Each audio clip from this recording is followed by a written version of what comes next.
एक switch board है। अब ये जो स्विच बोर्ड है इसमें 3 स्विच है और तीनों स्विच के द्वारा हमारा जो बल्ब, फैन और ये सॉकेट है उसको कंट्रोल किया गया है। अब यदि हमें इस रूम में इन्वर्टर का कनेक्शन करना है तो हमें चाहिए एक इन्वर्टर और एक बैटरी। दोस्तों, ये जो बैटरी है वो क्या करता है, पावर सप्लाई को स्टोर करके रखता है और ये जो हमारा इन्वर्टर है वो क्या करता है, डीसी पावर सप्लाई को एसी में कन्वर्ट करता है। अब ये जो हमारा इन्वर्टर है उसके कुछ और बेनिफिट है, जैसे कि यही इन्वर्टर हमारा इस बैटरी को चार्ज करेगा। उसके साथ साथ में इस इन्वर्टर में एक चेंज ओवर स्विच भी होता है, इसके बारे में आपको आगे बताऊंगा। अब दोस्तों देखिए, ये जो हमारा इन्वर्टर होता है इसमें 3 केबल होते हैं, एक तो रेड केबल, दूसरा ब्लैक केबल और एक ये वाली केबल। तो इन सभी केबलों को किस प्रकार से कनेक्शन करेंगे एक बार समझ लीजिए। ये जो रेड केबल होता है उसको हमें इस बैटरी के पॉजिटिव टर्मिनल के साथ कनेक्ट करना होता है और ये जो ब्लैक केबल है उसको हम बैटरी के नेगेटिव टर्मिनल के साथ कनेक्ट करते हैं। अब यहाँ पे दोस्तों देखिएगा, ये जो केबल है ये हमारा चार्जिंग केबल होता है, यानी कि इस इन्वर्टर को एसी पावर सप्लाई देने के लिए हम इस केबल का इस्तेमाल करते हैं। तो इस इन्वर्टर को पावर सप्लाई देने के लिए हम यहाँ पे एक 3 पिन प्लग टॉप का इस्तेमाल करते हैं और उसके बाद हम क्या करते हैं कि ये जो हमारा केबल है उसको ले जाके इस प्लग टॉप के साथ कनेक्शन कर देते हैं। दोस्तों, ये जो हमारा प्लग टॉप है इसमें 3 पिन होता है, एक तो हमारा अर्थिंग के लिए, दूसरा फेस के लिए और तीसरा न्यूट्रल सप्लाई के लिए। दोस्तों, लास्ट वीडियो में आप लोगों ने कमेंट करके पूछे थे कि सर ये जो हमारा इन्वर्टर है उसको अर्थिंग किस प्रकार से मिलेगा। दोस्तों देखिए, ये जो हमारा प्लग टॉप है उसको हमें इस सॉकेट में कनेक्ट करना पड़ता है। अब जब हम इस प्लग टॉप को इस सॉकेट में कनेक्ट करते हैं तो क्या होता है, जो फेस सप्लाई, न्यूट्रल सप्लाई और जो अर्थिंग है वो इस इन्वर्टर में चली जाती है। अब ये जो हमारा वायर है यानी कि केबल है, इसका जो ग्रीन वायर होती है उसको हम इस इन्वर्टर के बॉडी के साथ कनेक्ट करते हैं, जिससे क्या होता है जो अर्थिंग है वो यहाँ से निकल के इस इन्वर्टर के बॉडी में चली जाती है। इसलिए इस इन्वर्टर को हमें अलग से अर्थिंग देने की जरूरत नहीं पड़ता।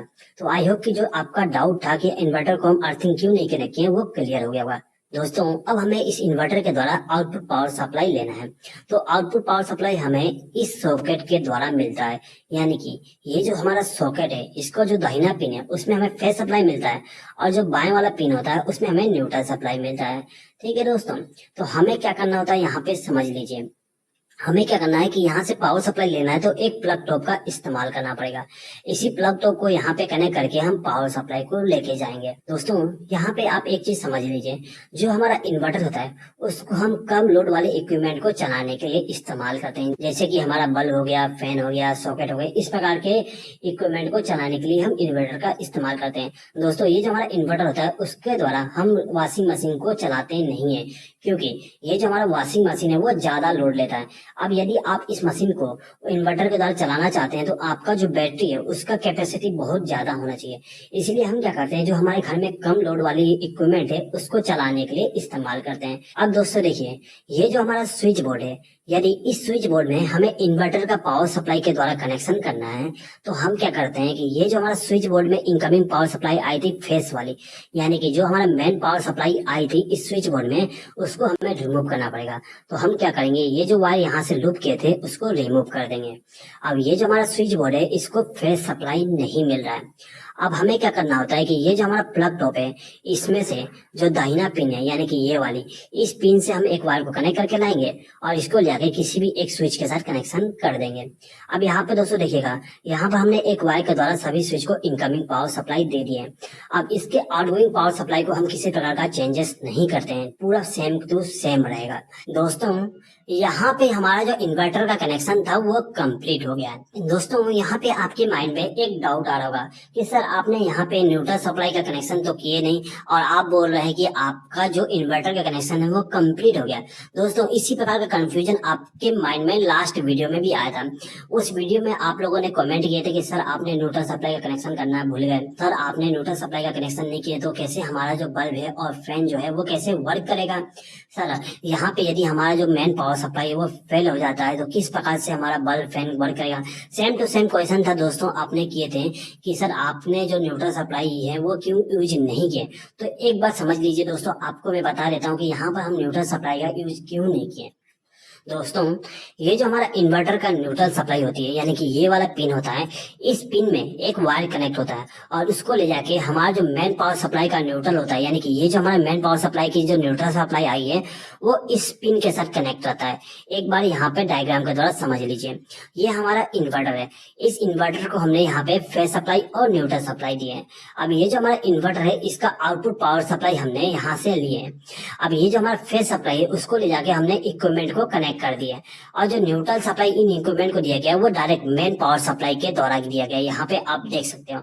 अब दोस्तों यहाँ पे एक चीज देखिएगा, जो हमारा आउटपुट सॉकेट होता है उस सॉकेट का जो न्यूट्रल टर्मिनल होती है उस टर्मिनल में एक वायर को लूप करके हमारा जो मेन पावर सप्लाई का न्यूट्रल है उसके साथ कनेक्ट किया गया है। यानी कि हमारा जो इन्वर्टर है उसका जो न्यूट्रल सप्लाई होता है उसको मेन पावर सप्लाई का जो न्यूट्रल सप्लाई है उसके साथ एक कनेक्शन होता है, जिससे क्या होता है जो हमारा मेन पावर सप्लाई का न्यूट्रल और जो इन्वर्टर का न्यूट्रल है वो कॉमन हो जाती है।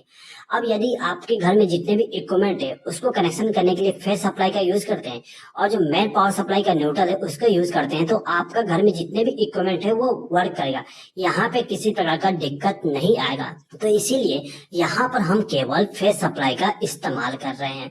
आई होप कि दोस्तों आपके माइंड में जो डाउट था कि सर हमने यहाँ पे न्यूट्रल सप्लाई का यूज क्यों नहीं कर रहे हैं, तो वो क्लियर हो गया होगा।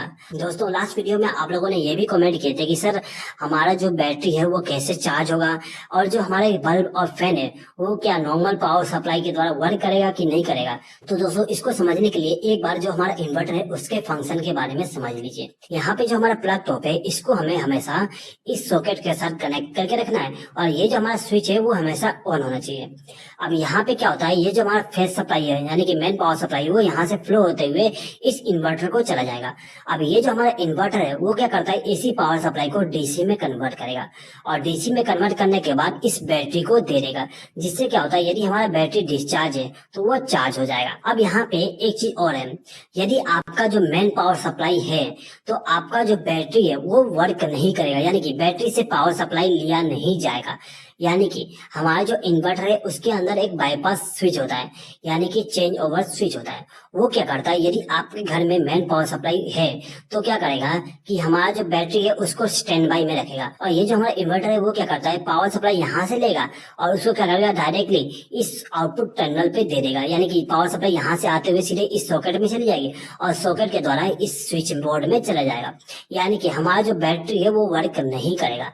अब यदि किसी कारण से आपके घर में जो पावर सप्लाई है वो फेल हो जाता है तो क्या होगा, यहाँ से पावर सप्लाई आना बंद हो जाएगी, जिससे क्या होगा जो हमारा इन्वर्टर के अंदर चेंज ओवर स्विच लगा था वो क्या करेगा पावर सप्लाई को चेंज कर देगा, यानी कि इस बैटरी के द्वारा पावर सप्लाई लेगा और ये जो हमारा इन्वर्टर है वो इस बैटरी का जो डीसी सप्लाई है उसको एसी में कन्वर्ट करेगा और एसी में कन्वर्ट करने के बाद इस सॉकेट को देगा।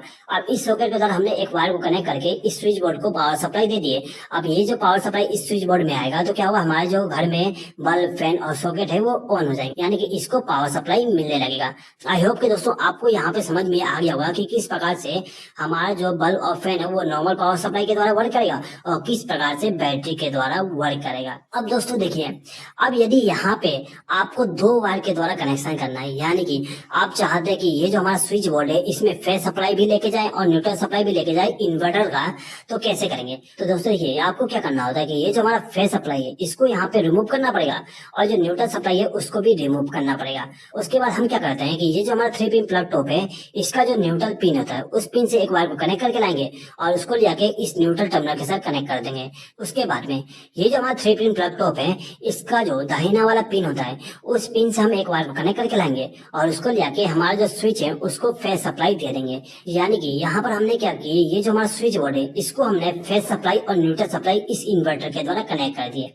अब दोस्तों एक चीज हमेशा याद रखिएगा, यदि आप आपके स्विच बोर्ड में इन्वर्टर के द्वारा फेज सप्लाई और न्यूट्रल सप्लाई दे रहे हैं तो आपका जो मेन पावर सप्लाई है उसको यहाँ पे कनेक्ट नहीं करना है।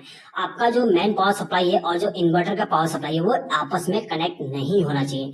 यदि आप यहाँ पे दोनों पावर सप्लाई को कनेक्ट कर देते हैं तो वहाँ पे एक शॉर्ट सर्किट हो जाएगा, आपके घर में जितने भी वायरिंग है सब के सब जल जाएंगे। तो यहाँ पे केवल हमें एक पावर सोर्स का इस्तेमाल करना होता है। अब दोस्तों देखिए, ये जो हमारा बल्ब और जो फैन है यदि इनमें से केवल हमें बल्ब को इन्वर्टर के द्वारा कनेक्शन करना है और ये जो हमारा फैन है उसको उसको यदि हमें मेन पावर सप्लाई के द्वारा चलाना है तो किस प्रकार से कनेक्शन करेंगे दोस्तों, यदि आप सीखना चाहते हैं तो उसके लिए मैंने एक ऑलरेडी वीडियो बनाया हूँ, उस वीडियो को आप देख सकते हैं, उसका लिंक मैं डिस्क्रिप्शन में दे दिया हूँ, आप वहां पे क्लिक करके उस वीडियो को देख लीजिएगा। अब दोस्तों यदि आपके पूरे घर में इन्वर्टर का कनेक्शन करना है तो उसके लिए आपको क्या करना होता है कि आपका जो मेन डिस्ट्रीब्यूशन बोर्ड होता है उसमें इन्वर्टर का कनेक्शन करना होता है।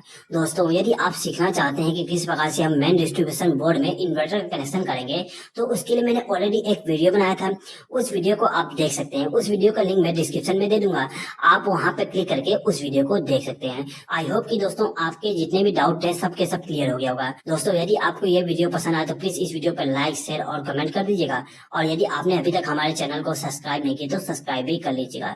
इस वीडियो को देखने के लिए धन्यवाद।